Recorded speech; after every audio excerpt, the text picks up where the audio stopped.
झारखंड अगर बिरसा मुंडा के बलिदान से मिला है, अगर ये झारखंड विनोद बाबू के बलिदान से मिला है, ये झारखंड अगर सिद्धू कान्हू के बलिदान से मिला है, ये झारखंड अगर शेख भिखारी के बलिदान से मिला है, ये झारखंड अगर नीलांबर पीतांबर के बलिदान से मिला है, तो ये झारखंड पर राज भी झारखंडियों का होगा। कोई बक्सर से आएगा तो उसको राज करने नहीं देंगे, ये बात आपको समझना होगा।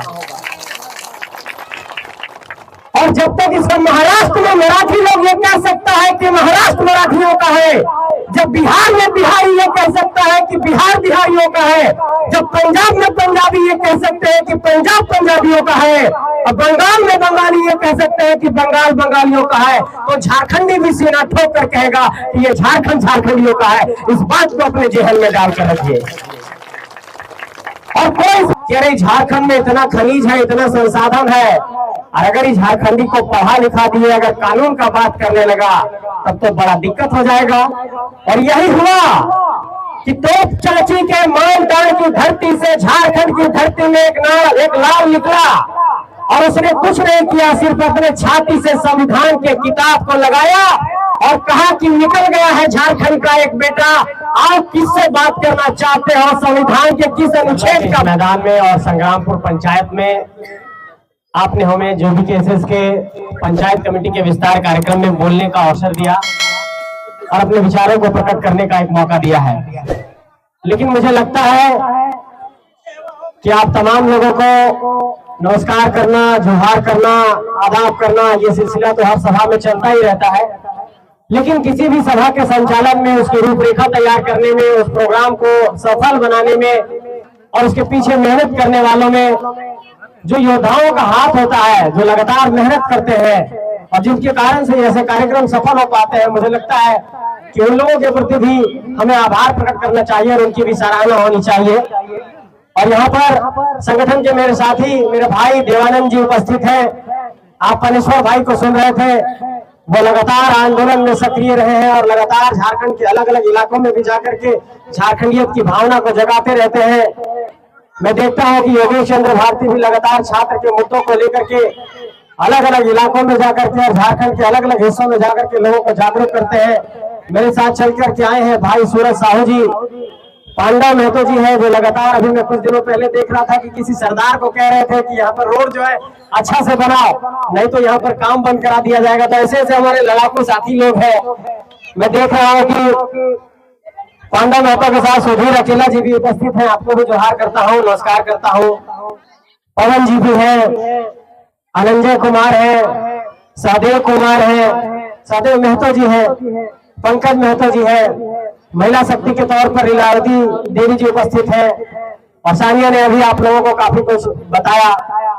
और कई लोग ऐसे हैं जिनका नाम मैं नहीं ले पा रहा हूँ, लेकिन अगर आप मुझे सूची देंगे तो मैं लेना चाहूंगा।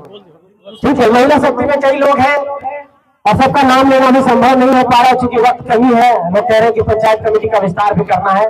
तो एक बार सबको झारखंडी जोहार करते हुए, प्रणाम करते हुए, नमस्कार पेश करते हुए, आदाब पेश करते हुए अपनी बातों की शुरुआत करता हूं और ये कहना चाहता हूं कि चाची साहब, दीदी साहब, तो बड़ी देर से यहाँ बैठे था। इस पूरा सभा के, इस पूरा मीटिंग के, पूरा आंदोलन के एक ही मतलब हो, खाली ऐसे आसानी से समझना हो। जैसे आज हम यहाँ पर संग्रामपुर पंचायत एलियो, तो मान लीजिए कि हमरा एक पहना बना के बोला तो हमरा इला पिला देला, आदर कर ला, आदर कर पानी भी देला, भूख लगता तो खाना भी खिया देला। मतलब कि घर में जो पहना है तो आदर कर दो, खाना खिए दो, पानी पिए दो। लेकिन अगर पहना के अगर दोना में खाना दलियो, वह पहना कहता कि कोना भी दे देते नहीं दली है। यही बात है झारखंड में कि झारखंड बनने 15 नवंबर 2000 के तारीख के, और सब झारखंडी में इतने संस्कार है, हम इनके इतना पुरखा सब सिखेल दिया कि गांव के दरवाजा पर, गांव घर में कोई आ जेतो तो खिला पिला दियो, बढ़िया से तनी पानी पिला दियो, 2 कोर दे दियो, अपन भात पियन। लेकिन जमीन मांगतो तो नहीं दियो। लेकिन हमें से गलती हो गया झारखंड में। सब जमीन पर कोयला के फैक्ट्री, सब जमीन पर कहीं रोड बन रहा, कहीं लोहा के फैक्ट्री, कहीं का फैक्ट्री लग रहा, और इस तरह से हम इनके जमीन लुटाते गला। से बड़ी झारखंडी में एक कहावत है, क्या झारखंडियों सुनो ध्यान से कि कोई आए दरवाजे पर तो दो ना देना, लेकिन कोना नहीं देना। इस बात को याद रखिए आप सब, ये कहना चाहते हैं आप सबसे। जय झारखंड, जय झारखंड। और मेरे बड़े बुजुर्ग भाई लोग, मेरे नौजवान साथी लोग, मेरी बहनों, आप सब भी सुन रहे हैं। मैं ये कहना चाहता हूँ, ये बताना चाहता हूँ आप सबको कि झारखंड की इस लड़ाई को सीधे तौर पर इस बुनियाद पर लड़ना है कि अब झारखंड में सिर्फ झारखंडियों का राज होगा और इस राज्य के अंदर से बाहरियों का राज खत्म करना है। ये इसी की लड़ाई है, कोई लाग लपेट नहीं, कोई मीठा बात नहीं, सीधे डंके की चोट पर यह कहना है कि ये झारखंड अगर बिरसा मुंडा के बलिदान से मिला है, अगर ये झारखंड विनोद बाबू के बलिदान से मिला है, ये झारखंड अगर सिद्धो कान्हू के बलिदान से मिला है, ये झारखंड अगर शेख भिखारी के बलिदान से मिला है, ये झारखंड अगर नीलांबर पीतांबर के बलिदान से मिला है, तो ये झारखंड पर राज भी झारखंडियों का होगा। कोई बक्सर से आएगा तो उसको राज करने नहीं देंगे, ये बात आपको समझना होगा। और जब तक इसको नहीं समझेंगे तब तक एक बात समझ लीजिए कि हम लोग बड़ी हिचकिचाते हैं कि एक कभी झारखंडी के बात तो कहते हैं कि बड़ी बाहरी और भीतरी की बात करो थी। देश में दो राजधानी के हमेशा नाम लेवल जाए, एक तो देश की राजधानी दिल्ली और एक आर्थिक राजधानी मुंबई, जहां पर खूब पैसा है। मुंबई में बहुत लोग होती, बिजनेसमैन, पैसा वाला बहुत लोग। वहां दो पार्टी है, एक के नाम है शिवसेना और एक के नाम है मनसे। महाराष्ट्र में निर्माण सेना, महाराष्ट्र में निर्माण सेना उन्हें क्या करती है, अभियोग करो थी कि जब झारखंडी जाती वहां कमा ले तो कहते भैया, भैया है क्या, भैया मतलब जो बिहार के को, जो झारखंड के को, जो यूपी के को, सबके एक ही साथ सब जोड़ के रखो थी। तो झारखंडी के यहाँ सब बहुत मतलब नीचा दृष्टि से देखो थी। कोई गांव घर के अगर भाई गए ना तो मुंबई में तो पूछिए कि वहाँ का कहो तो झारखंडी सबके भैया को थी। और वहां जब हम उनके भाई सब कमाई जाती, ठेला लगो थी, इडली डोसा खोमचा पाव भाजी बड़ा पाव सब बेचो थी, तो वकरों में सबके रोज जो है सब 500 रुपया रंगदारी दो पारो वहां पर मनसे वाला।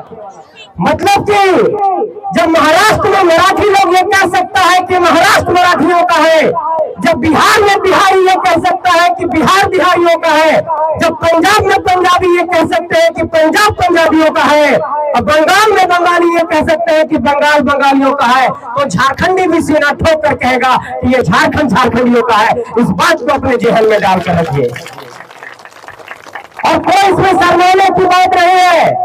सीधे तौर पर कहिए कोई बिहारी दोस्त है, कोई मराठी दोस्त है, कोई बंगाल का दोस्त है, उसको कहिए कि ठीक है तुमसे मेरी यारी है, दोस्ती है, वो तो चलता रहेगा। लेकिन बाबू अगर यहाँ पर नौकरी लेना चाहोगे, यहाँ जमीन लेना चाहोगे, हमारे लोगों का शोषण करोगे, हमारे ही जमीन पर फैक्ट्री लगा करके हमारे ही लोगों का मजदूर बना करके शोषण करोगे, तो ये तो हम लोग सह लिए 22 साल 23 साल तक। लेकिन ये 22-23 साल में जो नौजवान अब जवान हो गया है और उठ खड़ा हुआ है, वो नौजवान अब तुम्हारे इस होशियारी को नहीं चलने देगा। और इस माटी से अगर बेदखल करने की भी बारी आएगी तो इस माटी से भी तुमको बेदखल करेगा। ये चुनौती इन लोगों को पेश करना होगा।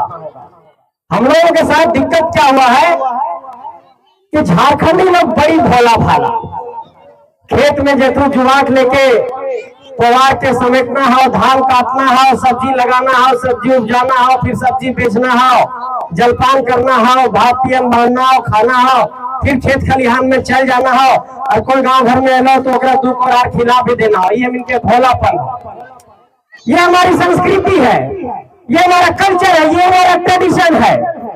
लेकिन इस भोलेपन का इन लोगों ने लाभ उठाया है और इस भोलेपन का लाभ उठाते हुए इन लोगों की निगाहें सिर्फ दो चीजों पर है।